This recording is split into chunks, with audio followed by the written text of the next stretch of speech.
Hey guys, SlyGumbi here, and today I'm bringing you some more info on Titanfall's upcoming updates and DLC. Last Friday the 27th, Titanfall's Frontier News Network released an article that basically was an interview with some of the creators of the upcoming new game mode Livefire. But also in the article, they briefly touched base on their plans for DLC content drops from now through the month of March. I'll get into those details shortly, but first I want to share a few state of game facts that they pointed out at the beginning of the article. Number 1, Titanfall 2 has been included in over 130 Game of the Year / Best of 2016 lists, including Amazon, Yahoo, and Entertainment Weekly. Number 2, Titanfall 2 was named Game of the Year by Forbes and Best Shooter of 2016 by PC Gamer. Number 3, Attrition is our most popular game mode. Big surprise, right? Followed by Bounty Hunt and Amped Hardpoint. I always like seeing stuff like this, and maybe you do as well. Respawn also stated the following: while we are very happy with how Titanfall 2 has been performing, we're not resting on our laurels. We've got lots more work to do in the coming months to keep supporting the game. This is always good to hear. As much as I love playing this game, I honestly need more content to maintain my interest. I have over 30 days played now and could really use more maps, titans, modes, character models, prime titans, a fresh pair of underwear, anything really for Pete's sake. In regards to the upcoming new mode called Livefire, they are working on a quote-unquote kick-ass trailer that will be out soon. They also asked Griffin Dean, the designer behind the mode, a few questions. I'll go over a couple, but if you'd like to read the entire article yourself, I'll leave a link in the description below. Question 1. Could you break down how the mode works? Livefire is a fast-paced, round-based 6v6 pilot-only elimination mode. Each round gives players only 60 seconds to eliminate the enemy team or take control of the neutral flag. The team that holds the neutral flag when the timer runs out wins the round, regardless of how many players they've lost. Knowing how and when to pick up the flag is a core aspect of the mode's meta. Question number 2. Where did the idea for the Livefire mode come from? Livefire was inspired by speedball matches in paintball. We wanted to capture the spirit of these lightning-fast competitive matches and give it a Titanfall twist. Livefire, like speedball, is fundamentally about forward momentum.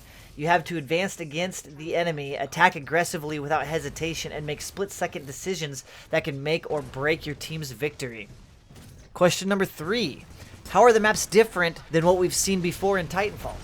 Livefire maps are designed around controlled sightlines, choke points, and flank routes. The maps are designed to force confrontation and focused combat. These aren't reactionary encounters. It's best to have a game plan. You know where your enemy is coming from, and you must utilize your abilities and mobility to outplay them. If you manage to flank your opponent, you can devastate their ranks. Some of the other questions that were asked were, what's the process of prototyping new ideas like this at Respawn? What kind of loadout do you usually run with? And what do you like most about this mode? The Livefire update will be the first content drop for 2017. The team is hard at work building and testing new content that will be released over the next few months.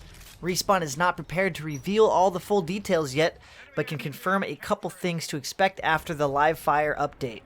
The article goes on to say that the next drop after the Livefire will be a doozy. It will have new Prime Titans and cosmetics to purchase at the store, a large patch that will bring a host of bug fixes, balance tweaks, and new online features, not to mention a new weapon, pilot execution, and more. They are also bringing back another Titanfall classic map, Colony. For those of you who don't remember the Colony map, here is a screenshot of the new version of it. I'm super excited to see another classic map make a comeback.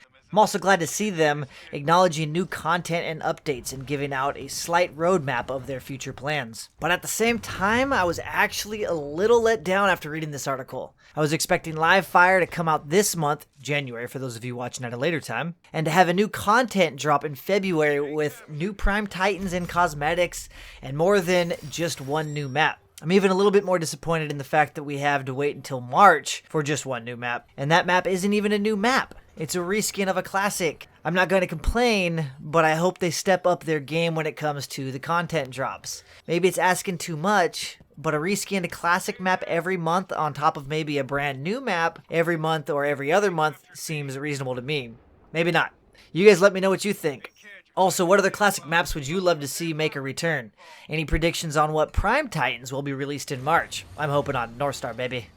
One last thing, if you're looking to join a network, feel free to join the Epic SlyGumbi network. The info is on screen. We are always looking for more peeps to stomp around with. Also, I stream daily over on Twitch at twitch.tv/SlyGumbi from 8 p.m. to 2 a.m. Pacific Standard Time. I play all kinds of games with everyone. We chit-chat, goof around, and jam out to music sometimes, basically just have a good time. I've met and hang out with quite a few amazing people over there. So come join our growing community and let us put a smile on your face, or possibly just straight up offend you. Just kidding, maybe. And on that note, I'm out. I'll catch you all in the next one.